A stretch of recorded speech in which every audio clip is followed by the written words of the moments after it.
Did you know that many cloud migration projects fail? Not because of technical issues, but because people start too fast without understanding the full picture. Hello and welcome to the next episode of my series of videos about a real cloud migration project.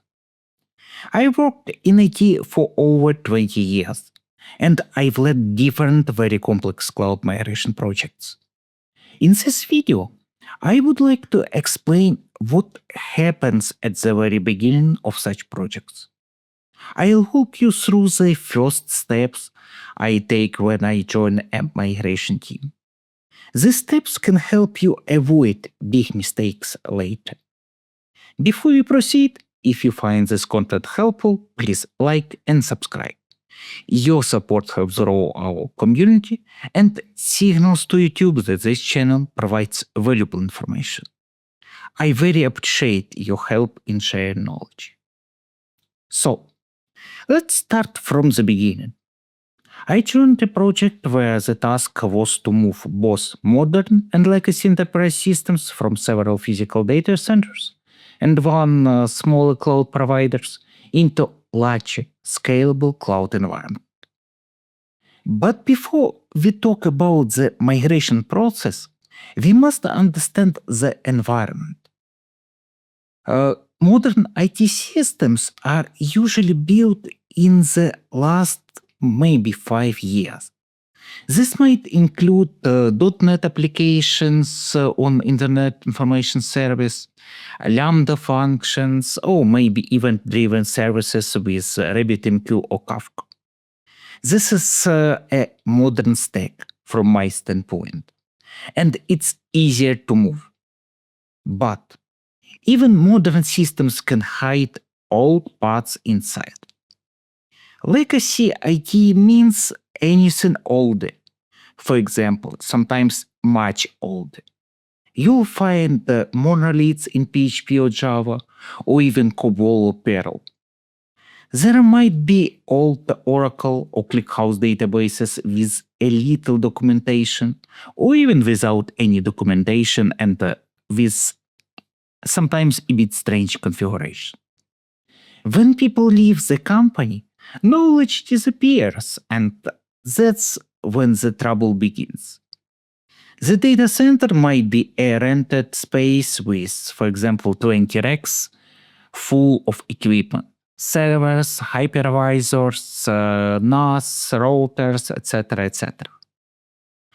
Or it could be a company's own buildings. This is still common in banks or companies that had strict rules years ago. Connections between all the systems might use fiber cables or secure VPN tunnels or whatever. Sometimes developers add encryption inside the applications themselves because they don't trust the network. Every setup is different. Now, let's talk about people. In large enterprise, you deal with many departments. Each has its own roadmap, tools, responsibilities, requirements, and even annual budget and goals. Some teams manage core services like core infrastructure. Others work on security or customer support. Platform teams build central systems. Everyone has their own opinion, rules, and deadlines. Why I am telling you about that? Because this is the reality. And if you want to succeed, you must first understand it. When I lead a migration project that touches systems used by 50 or maybe more development teams, I don't start with technical task. I start with understanding. That means what systems I use, who owns them, what is the business goal, who will manage the new cloud setup.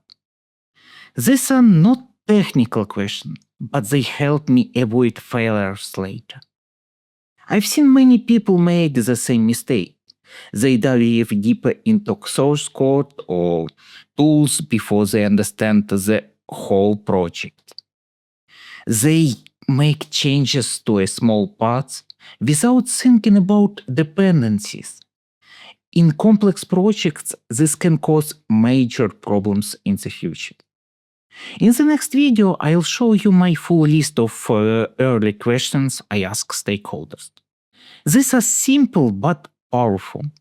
They help me build trust, set priorities, and understand the real goal of the migration. So, my advice is very simple. Please don't rush. Don't jump into technology too soon. Stop, look around, understand whole landscape. Then and only then you can start to plan and act. Thank you and see you in the next video.